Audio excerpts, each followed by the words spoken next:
Et je voudrais donner la parole à Lavinia Caras de Castro. Oui, elle est en ligne.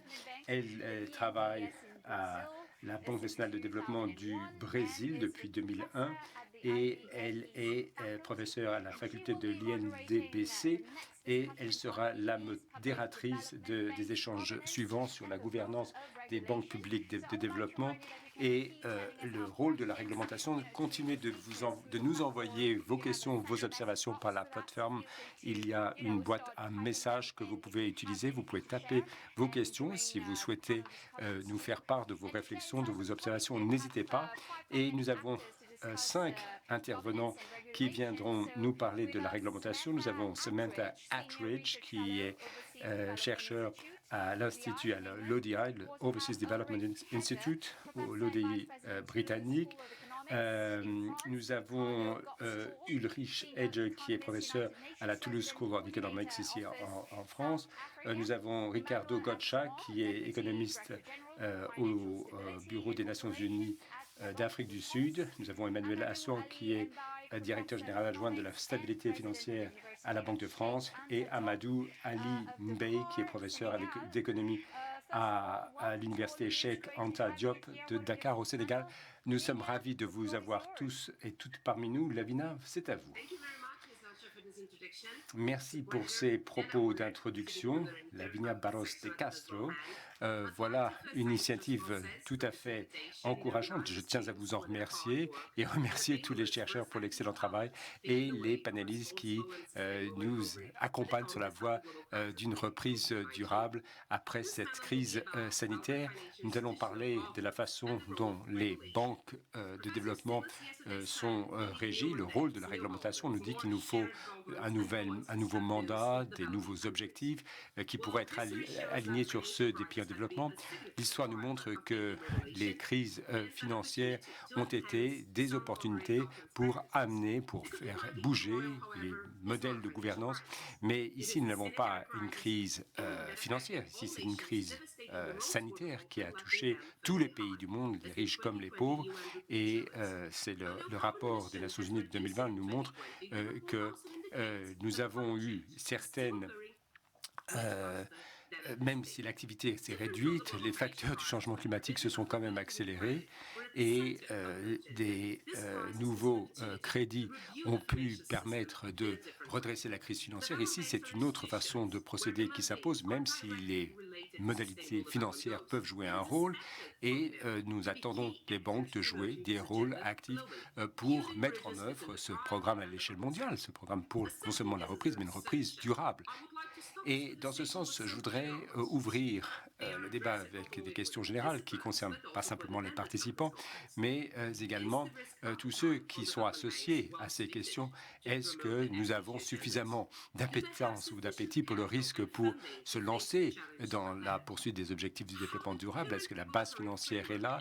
Est-ce que le cadre réglementaire permettra de mettre en œuvre ces initiatives en donnant à chacun la responsabilité qui lui incombe? Quelles sont les différentes relations entre les gouvernements et les banques de développement? Comment cela affecte-t-il leurs activités? Voilà les questions qui se posent.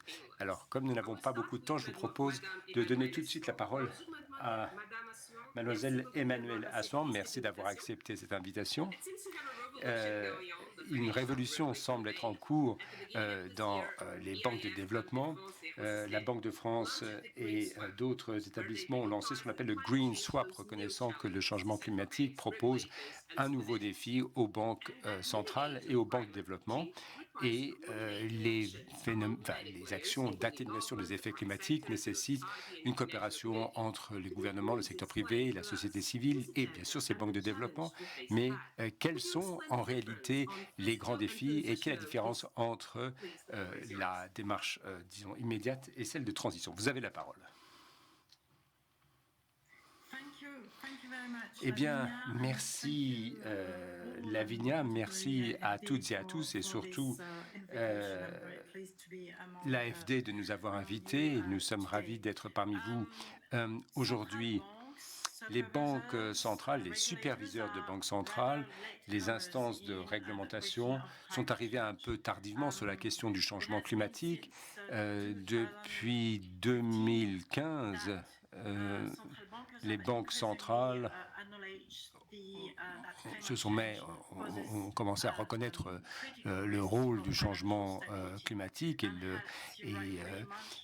risque qu'il présentait à la stabilité financière. Et ces risques, comme le disait Lavinia, sont à double niveau. Vous avez un risque physique, un risque de transition, un risque transitionnel. Par le risque physique, nous parlons de phénomènes climatiques extrêmes qui peuvent en soi déclencher des pertes financières non linéaires et irréversibles sur différents établissements et pas simplement des organismes financiers notamment. Les risques de transition et non pas les risques physiques, ce sont les risques qui sont associés à la transition nécessaire pour lutter contre le changement climatique et cela aura des effets disons, à grande échelle, sur tous les acteurs, sur la société, mais sur toutes les classes d'actifs, en transformant certains actifs en actifs, disons, perdus. Et ça, c'est le risque de transition.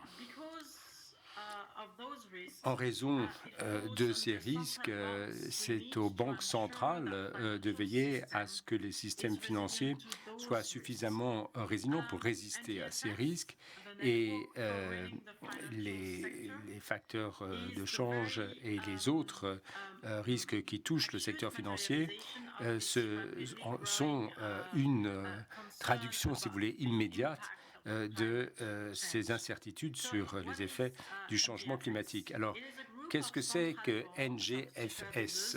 NGFS est un groupe de superviseurs de banques centrales qui souhaitent participer à l'évaluation et à la gestion des risques climatiques dans le secteur financier pour justement accompagner la transition climatique et mobiliser la finance pour pouvoir tenir la transition jusqu'à une économie, disons, neutre en carbone, travaillant avec les banques multilatérales de développement qui peuvent elles-mêmes devenir des observateurs du NGFS. Il y a déjà d'ailleurs 6 représentants des banques centrales qui sont associés à ces banques de développement qui sont associées à ce réseau de banques centrales. Alors les banques centrales peuvent jouer un rôle, peuvent contribuer, le mot contribuer est clé. C'est une façon de dire que les banques centrales ne peuvent être disons, les seuls intervenants. Les banques centrales peuvent participer à la coordination nécessaire pour faire face au changement climatique, mais elles ne peuvent se passer d'autres acteurs qui sont essentiels dans ce domaine, et en particulier les autorités budgétaires qui doivent mener des politiques de planification budgétaire à l'échelle du pays. Les banques centrales ne peuvent être les seuls intervenants. Les banques centrales, d'ailleurs, ne peuvent pas intervenir comme, disons, créanciers de dernier recours face au changement climatique, alors que c'est leur rôle dans le secteur financier. C'est la différence entre ce qu'on appelle les signes verts, les signes noirs. Les banques qui sont surendettées ou en situation de difficultés financières, ces problèmes peuvent être résolus par les banques centrales. Ces banques peuvent être aidées, mais ce n'est pas le cas des économies qui ne sont plus viables en raison du changement climatique. Les banques centrales, l'intervention des banques centrales n'aura pas la possibilité, n'aura pas les moyens de faire face dans la mesure où il n'y a pas vraiment de continuité entre les biens, les capitaux naturels et les capitaux financiers. Donc l'un ne peut pas remplacer l'autre et on ne peut pas simplement compter sur les banques centrales pour être un sauveteur de dernier recours. Alors, que pouvons-nous faire? Qu'est-ce que devons-nous faire? Que ferons-nous? Eh bien, la toute première chose que nous devons mettre en œuvre, que nous devons prendre en compte et et que nous mettons effectivement en œuvre, c'est d'intégrer le risque climatique dans la supervision prudentielle. Alors, il y a deux niveaux. D'abord, où on a une approche micro-prudentielle, mais également une approche macro-prudentielle. Pour ce qui est de l'approche micro-prudentielle, on s'intéresse à la nécessité d'intégrer des scénarios de climat dans les simulations de stress test que nous faisons à la Banque de France avec la CPR, qui est le régulateur prudentiel pour les banques françaises. Nous menons des exercices qui ont lieu en ce moment même. C'est des simulations de stress test bottom-up, donc on s'intéresse aussi bien aux risques physiques, aux risques de transition pour les banques, donc, mais également pour les compagnies d'assurance, avec un horizon à très long terme, puisque nous visons l'horizon 2050. Il y a des modèles de stress test dynamiques avec des scénarios à long terme qui ont été élaborés avec la NGFS et les experts du GIEC. Ceci est essentiel parce que c'est un exercice, enfin c'est le premier type d'exercice qui a été mené et nous le faisons pour nous assurer que nous avons la bonne méthodologie et que les entités financières sont conscientes du risque qu'elles encourent face au climat. Et donc nous allons publier les résultats de ces simulations, de toute la méthodologie. Ceci a déjà d'ailleurs été en partie publié. Nous publierons les résultats, les conclusions à la fin du premier trimestre de l'année prochaine. Deuxième approche, une approche microprudentielle. Peut-être que je vais développer un aspect ici qui concerne plutôt pour l'instant un mode de processus, mais par exemple, pour les banques, il faudrait qu'on puisse voir comment on peut intégrer les risques climatiques dans les piliers de Bâle III. Par exemple, pour le pilier numéro 1, les besoins en capitaux propres, nous sommes en train de voir comment procéder, comment agir. Nous n'avons pas encore déterminé. Nous serions en fait favorables à la mise en œuvre d'un facteur de pénalisation qui augmenterait les exigences en fonds propres des banques fortement exposés à des secteurs eux-mêmes susceptibles de faire l'objet de changements climatiques. Nous n'allons pas retenir le facteur keynésien car on ne sait pas très bien pourquoi être exposé à un secteur vert réduirait nécessairement les risques financiers non climatiques.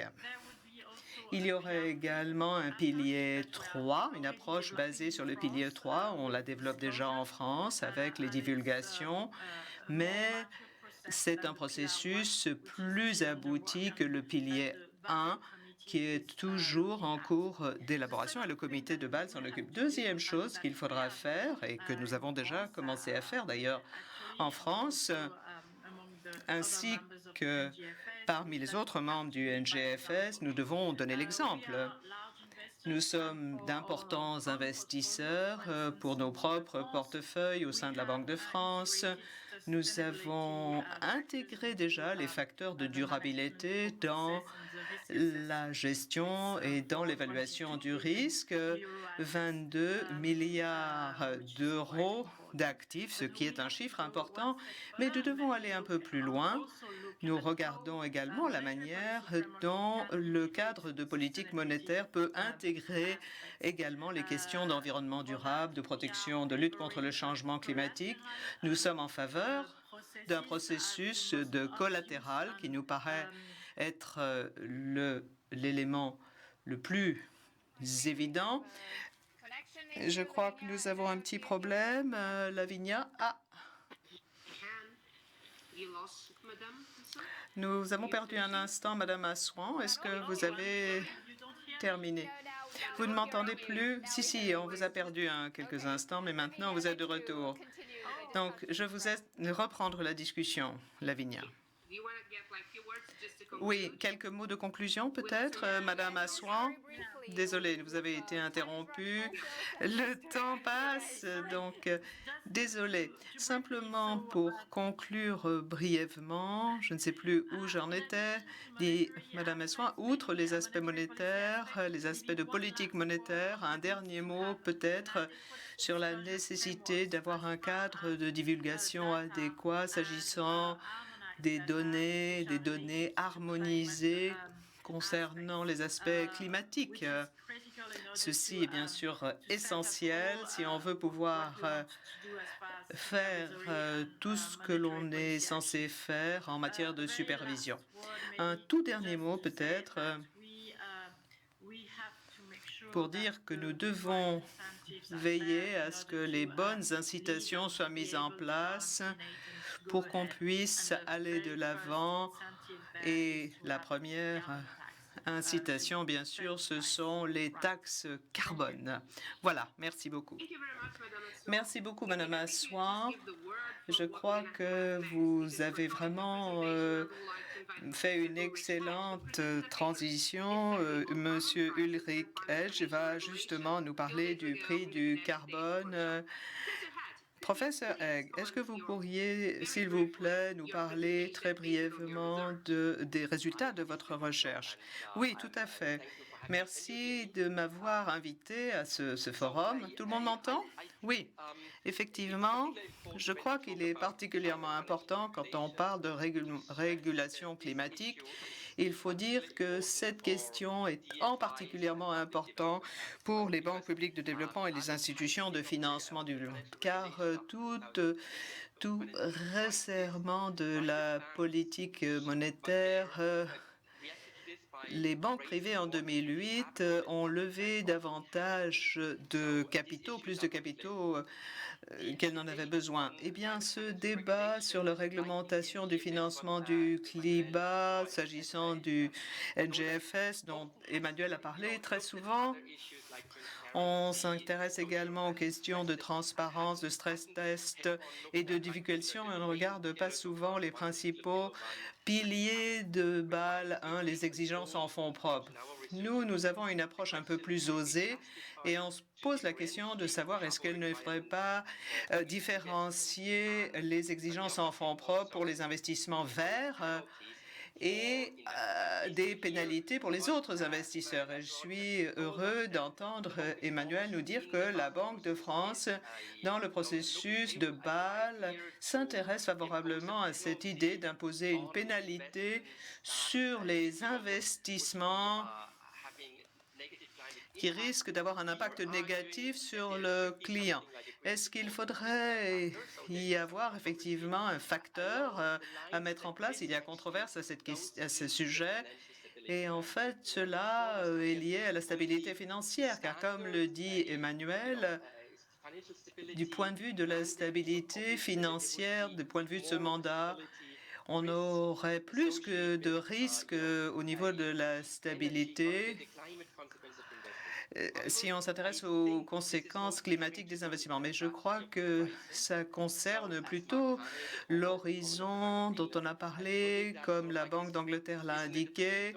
C'est une interprétation du mandat de stabilité financière. Ce n'est pas un horizon très élevé. Ici, on a un horizon à 2080 avec tous les impacts climatiques qui sont pris en compte, un grand nombre de ces impacts, les risques physiques dans le cadre de la discussion, et nous pensons que les scénarios climatiques extrêmes créent des risques au niveau de la stabilité, et ce sont eux qu'il faut intégrer dans les considérations relatives à une différenciation des exigences en fonds propres. Donc, il ne s'agit pas d'ouvrir les négociations de Bâle, car c'est un processus très long. En fait, on pourrait avoir un facteur vert, effectivement. Au niveau européen, on a un facteur de soutien qui permet d'introduire des exigences pour jusqu'à 20%. Donc nous pensons vraiment qu'un instrument pragmatique comme un facteur favorable aux investissements verts. Oui, pourquoi pas? Il y a autre chose que l'on fait dans nos études. On voit que réduire le risque des investissements verts, cela pourrait augmenter les investissements de 10%. Mais encore une fois, c'est très important de regarder les institutions de financement du développement et les banques publiques de développement lorsque, en fait, on essaie d'optimiser les investissements, d'essayer de voir est-ce qu'il y a des contraintes financières? Et ça, c'est l'environnement dans lequel sont les banques publiques de développement. Il y a des contraintes et il n'y a pas assez de financement du secteur privé. Eh bien, à ce moment-là, il y a l'effet multiplicateur qui serait encore plus important. Autre chose, nous regardons à l'interaction entre les réglementations financières et climatiques. Il faut les deux. Mais au niveau du carbone, bien sûr, il y a le prix du carbone, tous ces signaux qui sont importants pour favoriser la transition énergétique, mais ça ne suffit pas. Et les régulateurs financiers doivent aussi voir ce qu'ils doivent faire dans le contexte d'une politique des carbones qui n'est pas efficiente. Nous regardons simplement la réglementation financière dans le cadre de la stabilité financière, mais peut-être qu'il faut aller avoir une interprétation plus large et aller au-delà de la réglementation financière. Il y a un point important, nous faisons la différence entre deux types d'investissements climatiques et tout ça c'est très important. Premièrement, la réduction des effets, réduire les émissions de gaz à effet de serre, la température et deuxièmement, il y a les mesures d'adaptation, les investissements de résilience. Contrairement à l'atténuation qui est globale, tout cela s'est fait au niveau d'une politique globale du carbone. Dans le domaine des investissements de résilience et d'adaptation, il s'agit d'investissements essentiellement locaux. Ils sont très importants dans énormément de pays, par exemple pour les îles ou pour les pays en zone aride sujettes à la désertification, où il y a des risques d'inondations côtières, d'ouragans. Eh bien, pour ces investissements, il y a bien sûr un problème de cohérence temporelle, car les politiques publiques ont besoin d'être accompagnés par des politiques monétaires et ces interventions peuvent être très importantes et je crois que il y a un grand nombre de politiques qui sont mises en œuvre, les banques publiques de développement. Tout ceci, en fait, permet d'inclure le secteur privé. Cela veut dire que ceci crée. Malheureusement, nous devons passer à leur attention. Je vais simplement conclure. Ceci, même si les politiques du carbone sont efficientes, s'il y a un prix du carbone efficient, ce qui n'est pas le cas, et la Banque centrale peut quand même agir en raison de ces facteurs ex-ante, juste pour limiter la distorsion. Parfois, les acteurs n'investissent pas suffisamment aujourd'hui et je crois qu'il faut avoir une différenciation des exigences en matière de fonds propres. Il y a bien sûr d'autres raisons pour lesquelles on ne peut pas avoir une internalisation efficiente des incitations. Et élément le plus important, qu'est-ce qui se passe si les politiques du carbone sont inefficientes? Dans ce cas, les banques centrales ont le mandat pour différencier également, pas simplement les investissements de résilience, mais les investissements d'adaptation et les investissements climatiques. Nous faisons une sorte d'étalonnage. Nous regardons deux grands scénarios. L'accord de Paris avec un budget carbone très limité, le scénario où on ne fait rien, les modèles du climat, et on voit que cette différenciation n'est pas très importante actuellement si les politiques du carbone étaient efficientes, car il y a des scénarios qui sont moins probables et cette question de différenciation pourrait être reportée. Mais évidemment, si on ne fait rien, on peut croire qu'on peut avoir pour les régulateurs la nécessité d'agir au niveau d'une différenciation des exigences en fonds propres. Merci beaucoup. Merci pour ces résultats très intéressants, cher professeur. En fait, on a parlé régulateur, régulation, et j'aimerais donner la parole à Samantha Attridge qui va nous présenter les résultats de son étude. Maintenant, je donne la parole à Madame Attridge. Merci beaucoup. J'aimerais simplement remercier, comme d'autres l'ont fait, les organisateurs de m'avoir invité. J'aimerais féliciter les organisateurs pour cette initiative visionnaire. Donc, je suis vraiment très content d'être avec vous. Nous avons beaucoup parlé du rôle unique des banques nationales de développement, le rôle dont M. Stiglitz a parlé hier. Je crois que ce rôle est particulièrement important compte tenu des problèmes de développement en Afrique et les banques de développement, on en trouve dans tous les pays, sauf en Somalie et au Sud-Soudan. Il y a bien des pays qui ont plusieurs banques de développement. Toutefois, on hésite depuis longtemps à travailler avec ces banques, en partie parce qu'on a parfois l'impression que ces institutions sont mal gouvernées et n'ont pas une bonne performance financière. Je crois que c'est un problème critique car cela veut dire que ces banques ne sont pas considérées comme des partenaires attractifs, ce qui sape leur capacité à mobiliser les investissements dont elles ont besoin.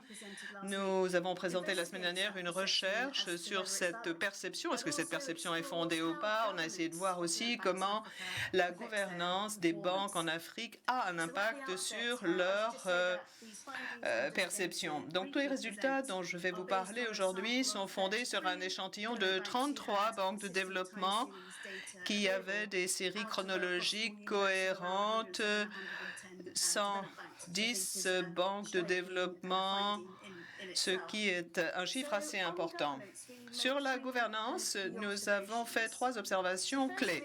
Premièrement, nous avons observé qu'un grand nombre de ces banques africaines ont en général une structure de gouvernance avec un conseil d'administration, un président qui est séparé du président général, ce qui est conforme aux normes internationales en la matière. En deuxième point, la majorité des banques ont une certaine représentation du gouvernement au conseil d'administration, mais la proportion varie.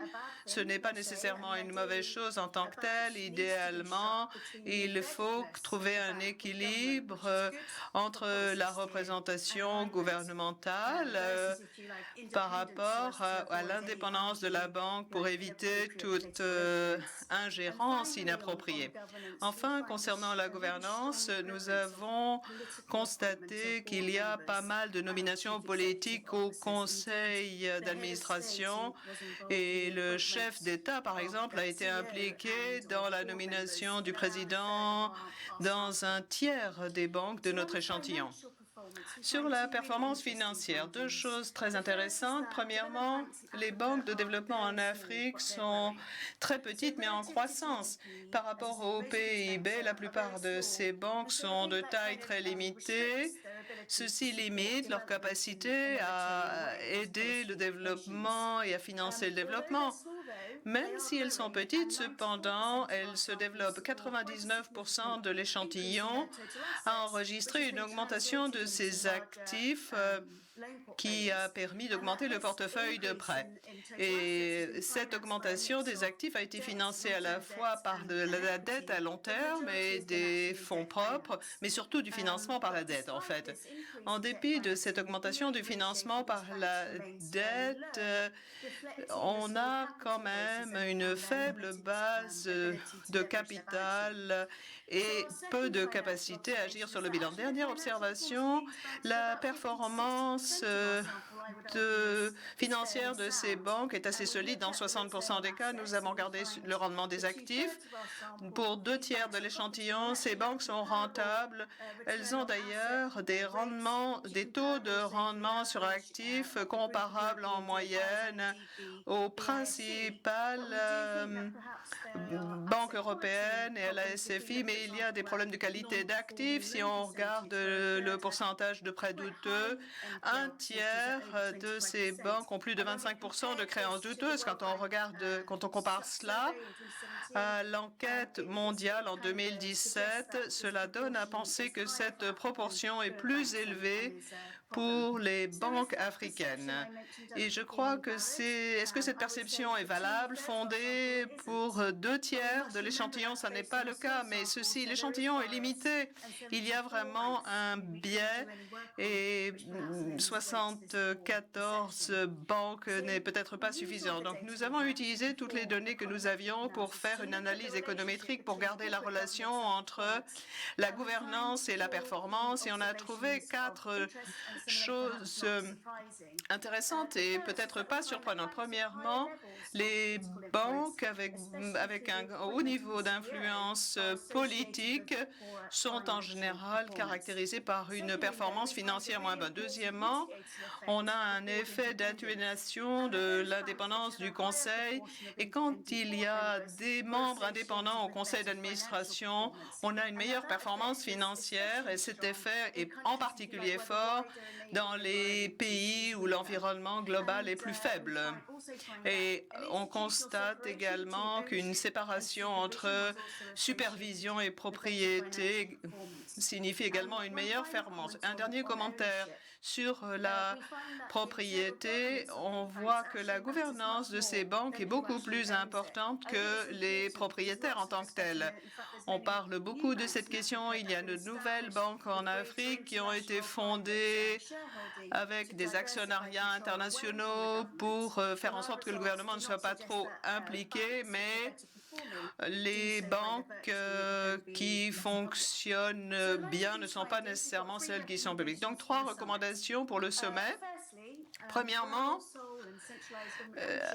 bien sûr, on a dans la plupart de ces banques, il faudrait augmenter la distance en dépolitisant la direction et en augmentant la représentation de membres indépendants au conseil d'administration. Ça permettrait d'améliorer la performance financière. Deuxièmement, ces banques sont de taille très réduite en majorité, ce qui met en question leur capacité à vraiment contribuer à cet agenda.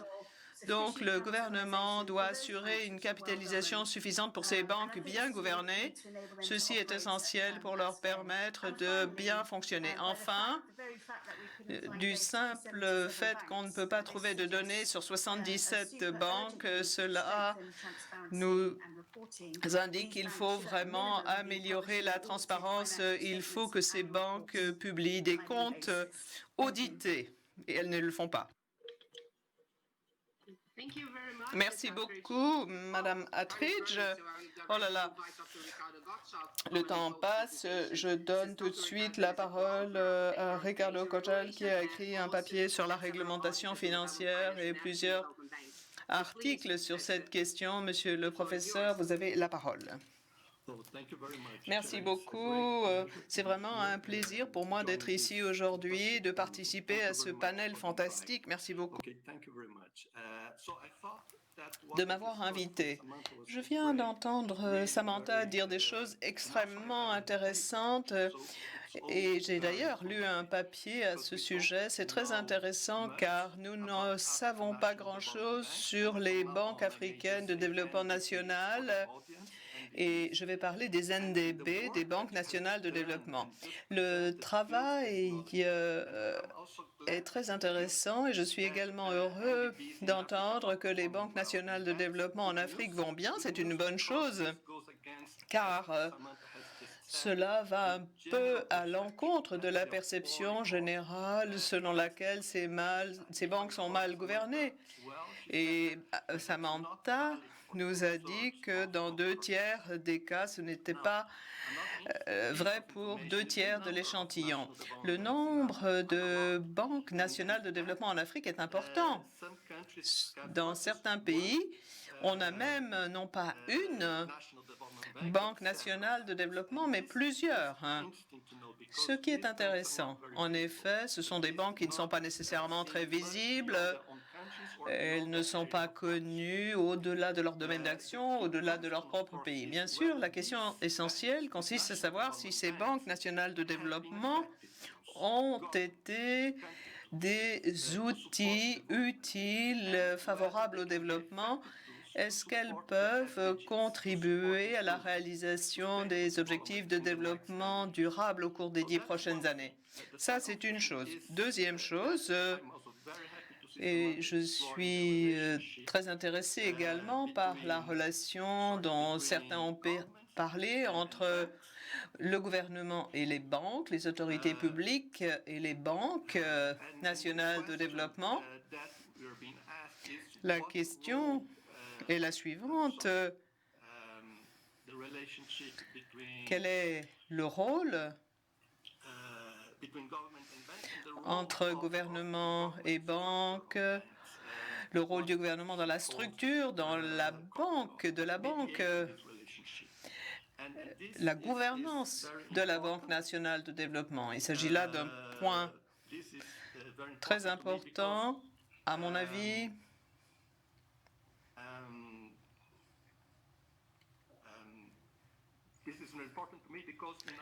En effet, dans le cadre de notre travail sur la régulation financière, la question qui nous revient très souvent, quel est le rôle peut jouer la régulation financière pour éviter l'ingérence politique? Ma réponse est la suivante. Oui, la régulation financière peut protéger les banques contre l'ingérence politique, mais ce n'est pas la mission principale de la régulation financière.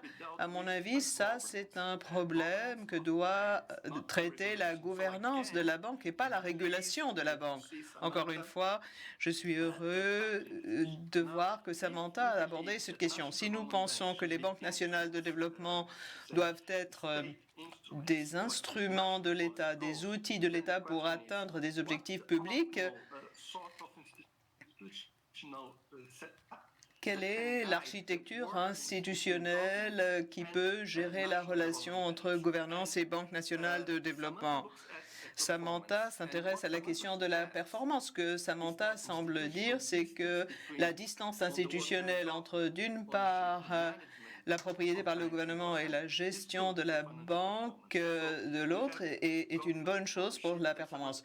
On a en fait l'actionnariat public qui n'est pas un problème, et le problème est de savoir si le gouvernement, en tant que propriétaire de la banque, est responsable ou pas de la nomination des hauts dirigeants de la banque.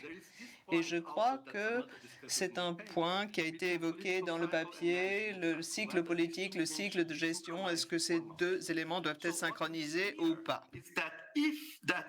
Donc, ce qui est à craindre, c'est que s'il y a cette distance institutionnelle, les banques auront de meilleures performances, mais le problème par rapport à cela, c'est la métrique que l'on utilise pour mesurer justement la performance. Et cette métrique, cette mesure, c'est la rentabilité sur les actifs et les créances douteuses et les prêts non performants. Mais en fait, la question est de savoir quelle sorte de distance ou proximité institutionnelle est nécessaire entre les banques et les gouvernements. À mon sens, il faut voir ce qui sous-tend ces indicateurs de performance. Qu'est-ce qui sous-tend cette notion de rentabilité des actifs?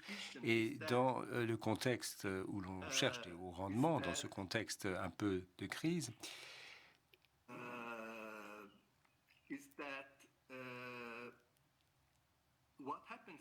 ce qui se passe, c'est que les banques n'assurent pas vraiment leur fonction. Il y a certes des bonnes performances parce qu'elles ne prêtent pas autant qu'elles le pourraient ou elles n'accordent pas de crédit à des secteurs qui sont clés qui sont essentielles pour la transformation structurelle. Je m'appuie sur ma propre analyse des banques de développement en Afrique, les banques sous-régionales de développement, parce que ce que j'ai vu chez ces banques, c'est que, et ce depuis quelque temps, la performance globale est plutôt bonne. Ce sont des banques qui ont des notations investment grade de la part des agences de notation, mais cela semble être le cas tout simplement parce qu'elles ne financent aucun projet, elles ne prêtent pas. Donc pour conclure, pour revenir à nos travaux, ce que j'ai mené avec Lavinia et June, tout revient à la question de réglementation financière. Cette réglementation peut empêcher les banques les empêcher de réaliser leur mission, et l'indépendance des banques nationales de développement par rapport à leur gouvernement ne fera en fait que renforcer ce problème, ne fera qu'accentuer ce problème-là.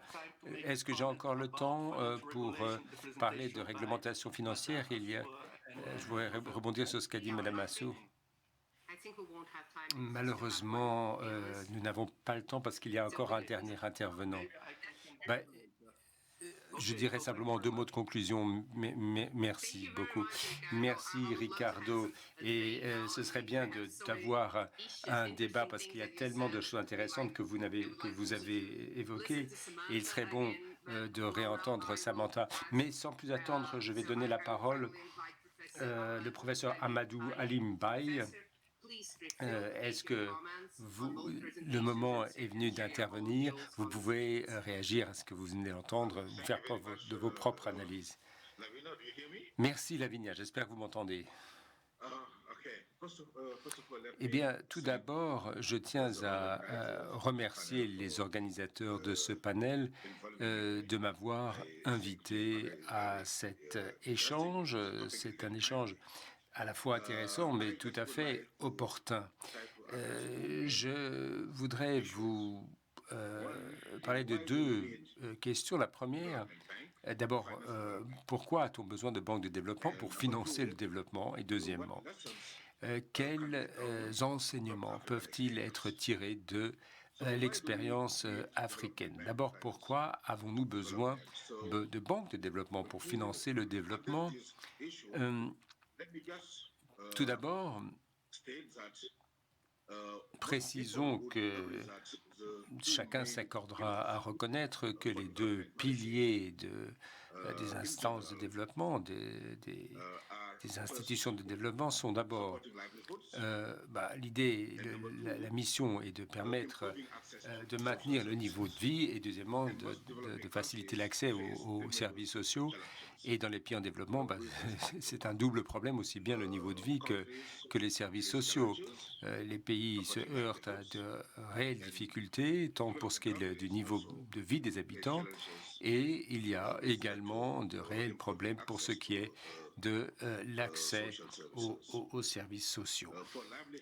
Pour ce qui est du niveau de vie, la plupart des panélistes et des intervenants ont souligné les problèmes que rencontrent les pays en développement. Et là, si l'on voit ce qu'est le rôle du changement climatique, on voit que le changement climatique aggrave la situation, puisque tout ce qui concerne la survie des habitants qui sont touchés au premier chef, on voit que la situation s'est aggravée. Vous avez de nombreux exemples, notamment dans le contexte africain. Si vous voyez ce qu'il en est du Bénin, par exemple, ce que vous verrez, c'est que tous les emplois sont vulnérables dans ce pays. Ils sont sujets aux moindres fluctuations. Le taux de chômage en Afrique, les chiffres du chômage sont trompeurs, puisque les taux de chômage ne vont pas vous en dire beaucoup sur la performance du marché du travail, parce que lorsqu'on regarde les niveaux de chômage ou les niveaux d'emploi, on voit que Apparemment, le chômage est faible, les taux de chômage paraissent faibles, mais on ne voit pas derrière ces chiffres faibles que la plupart des emplois existants sont des emplois extrêmement précaires. Je reviens à l'exemple du Bénin où l'emploi précaire peut représenter jusqu'à 90% de tous les emplois, c'est-à-dire que la plupart des emplois peuvent disparaître du jour au lendemain. C'est ce qu'on appelle les emplois précaires. Et évidemment, vous avez une incidence évidente sur le niveau de vie, puisque la plupart des gens ne gagnent leur vie qu'en s'appuyant sur des activités extrêmement fragiles. Quelquefois, ce sont, et bien souvent même, ce sont des activités liées aux ressources naturelles. Je pense à l'agriculture en particulier. C'est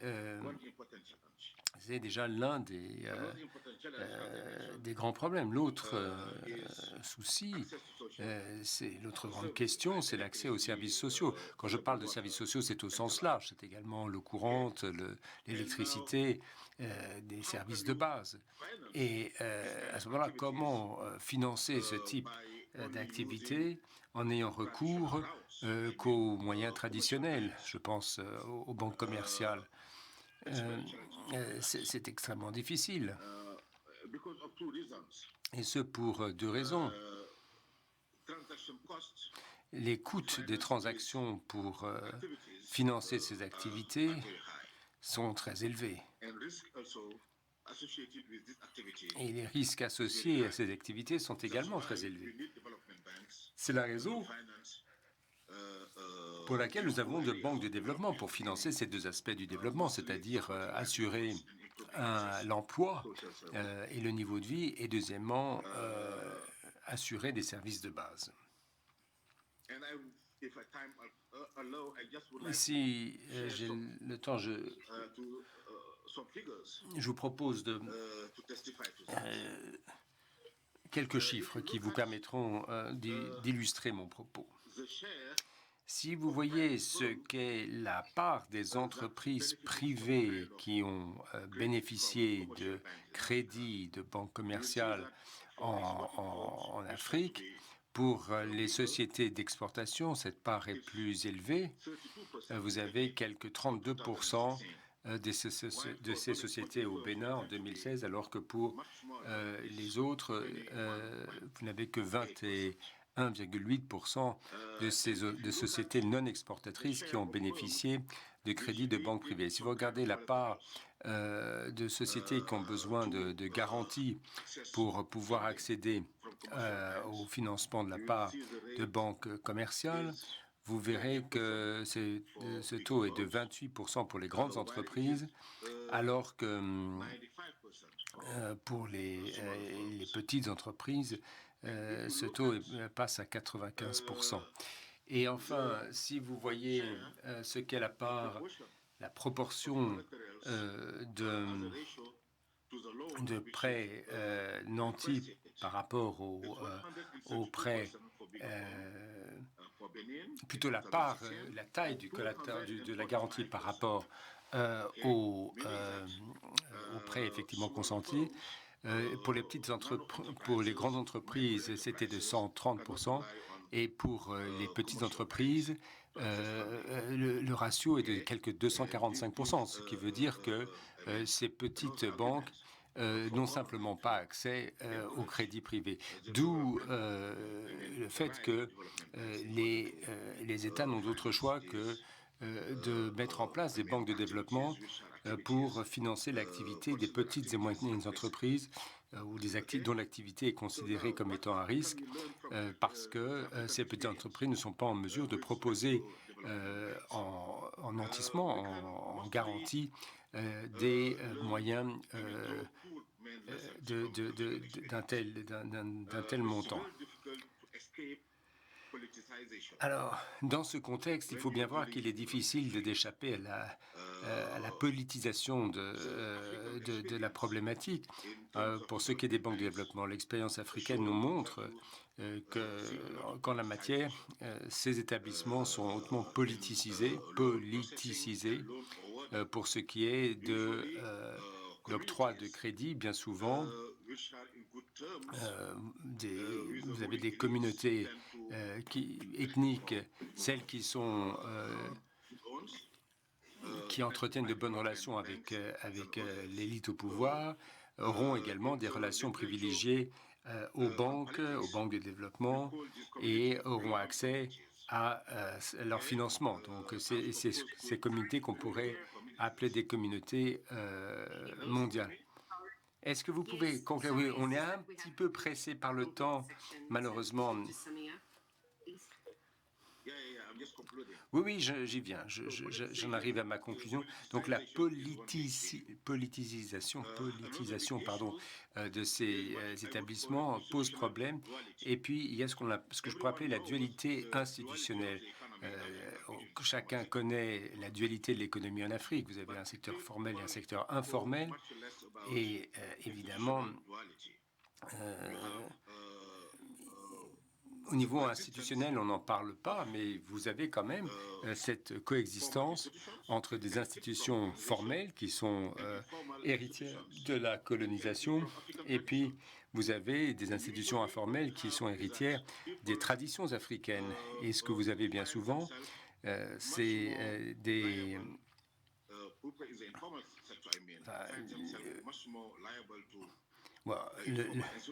Les activités du secteur informel, évidemment, vont se tourner vers les institutions informelles.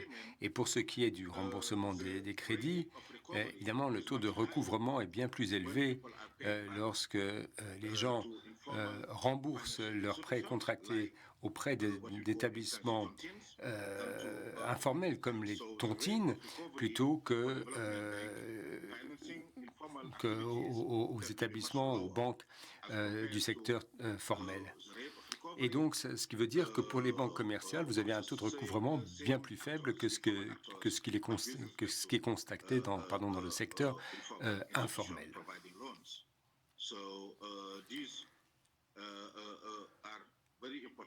Voilà des éléments importants qu'il faut bien prendre en compte si l'on voit ce que sont les réalités économiques dans lesquelles exercent les banques de développement, contexte dans lequel ces banques se proposent de financer des activités de développement. Je vous remercie. Merci, monsieur le professeur Amadou Alimbaye. Malheureusement, nous étions un petit peu pressés par le temps et donc vous avez été contraint à abréger un peu. Enfin, nous voyons qu'il y a une double situation. Le cadre réglementaire qui existe pour les institutions financières de développement et la façon dont la réglementation peut être réformée pour faire face aux grands défis environnementaux de développement. Nous avons entendu que lorsqu'il y a des problèmes climatiques, même si vous avez des politiques en place, la réglementation financière doit pouvoir mettre en place un système de solutions de réserve qui doit pouvoir d'abord tenir compte de ces acteurs différents et avoir également un différentiel sur le type d'activité. Alors, il y a également le choix de projets, la façon dont des investissements privés peuvent intervenir sur les investissements verts, mais la question est de savoir comment réduire la vulnérabilité du système. Et ce que je pourrais proposer, c'est d'avoir un dialogue plus intense entre les banques centrales et les gouvernements pour que les instituts de développement puissent aller dans le même sens. Et on avait vu l'exemple des banques nationales de développement en Afrique. On voit que s'il y a une plus grande distance entre ces établissements et les gouvernements, en ayant moins de nominations politiques à la gestion de ces établissements, on pourrait avoir une meilleure performance financière, surtout s'il y a une capitalisation mieux partagée de ces établissements pour que ces banques de développement puissent être associées à des grands projets de développement. Ricardo a proposé que le rôle des banques en Afrique pourrait être plus large qu'il n'y paraît et que les banques, les institutions de développement ne sont pas toujours en mesure de proposer les financements qu'elles pourraient proposer, mais ce n'est pas simplement pour une question de réglementation, c'est peut-être également une aversion au risque ou l'incapacité de ces banques de convaincre leur direction de la nécessité d'accompagner ces investissements. Je voudrais vous demander ce que sont finalement ce qu'est le coût de l'inactivité. Combien d'emplois ne créons-nous pas ou ne maintenons pas en nous abstenant d'investir? Quelle est la part de décarbonation qui est perdue? Peut-être faudrait-il parler de coûts d'opportunité. Je crois que il y aura certainement des façons de mesure et peut-être que ce faisant, nous aurons les moyens, les arguments pour parler à la société, au Parlement, pour présenter une analyse coût-bénéfice d'une nouvelle approche. Le professeur Mbaye, de son côté, nous a dit qu'il est difficile d'éviter la politisation des banques africaines et ce qui nous est proposé, c'est déjà de lutter contre cette politisation et constater, reconnaître la dualité et de l'activité et des banques et de voir reconnaître que le taux de recouvrement des établissements informels est bien meilleur que celui des établissements formels. Est-ce que nous avons le temps pour une question pour le public? Oui, il nous reste encore quelques minutes, donc nous pouvons poser quelques questions, mais je vous remercie toutes et tous de vos interventions. Vous soulignez les opportunités d'améliorer la performance des banques de développement, des banques publiques de développement. Une toute première question est assez directe, assez simple. Enfin, la question est simple, même si la réponse est peut-être compliquée. Est-ce qu'il existe une comparaison entre l'efficacité des banques nationales par rapport à celle des banques multilatérales de développement? Donc, on compare les banques nationales étant plus réglementées que les multilatérales. Est-ce que nous avons des éléments de comparaison dans leur performance? Est-ce que Samantha peut-être? Ricardo certainement est bien placé pour répondre à cette question. Ricardo ou Samantha? Non, Ricardo, comment? Oui, est-ce que vous m'entendez? Oui. Bien, je vous remercie de cette question. Il est vrai que les banques nationales de développement subissent une réglementation nationale en plus de la réglementation internationale.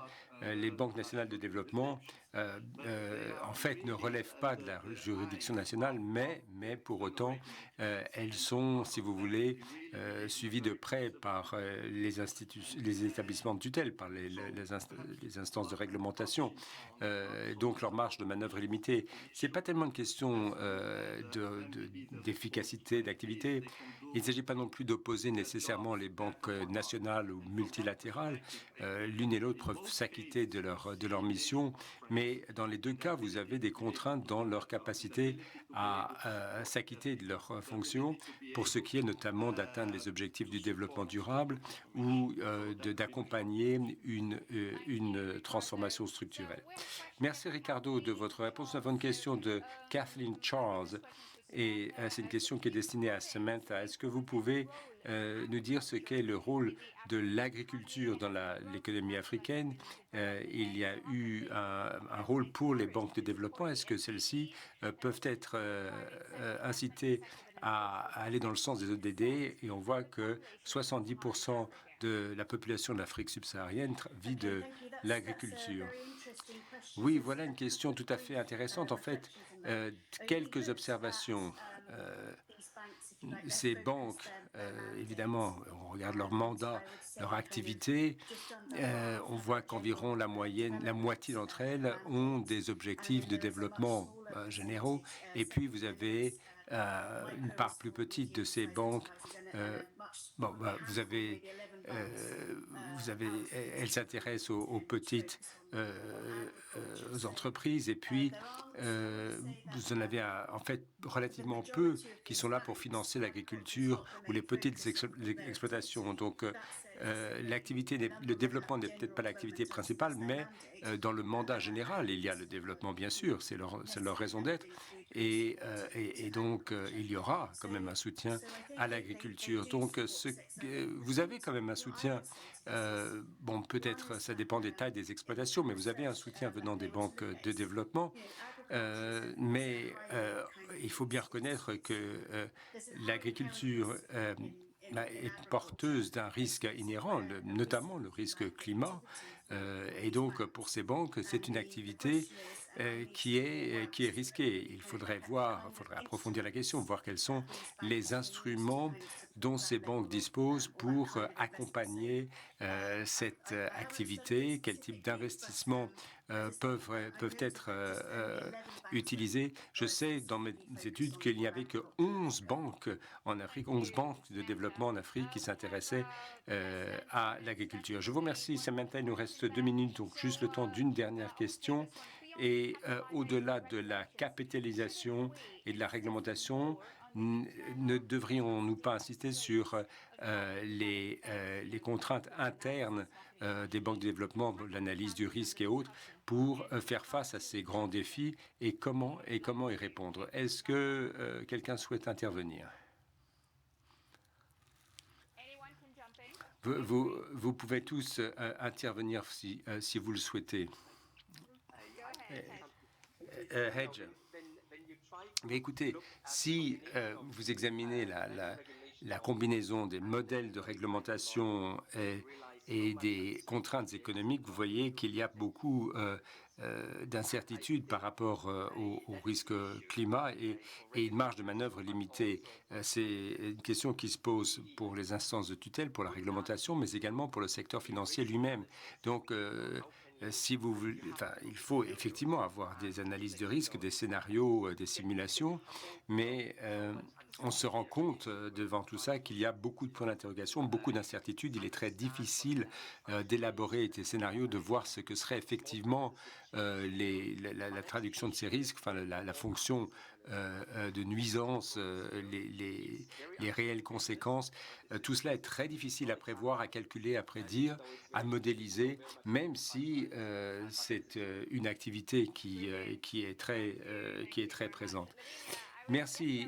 Lévinia, je disais hier aux modérateurs et aux panélistes qu'il est difficile de modérer ce genre de table ronde lorsque on ne se voit pas les uns les autres. Et tout ce que je peux vous dire, c'est que c'est tout à fait remarquable d'animer une telle discussion où chacun est à distance. Et Lavinia, vous avez été une excellente modératrice. Je vous remercie toutes et tous de vos interventions.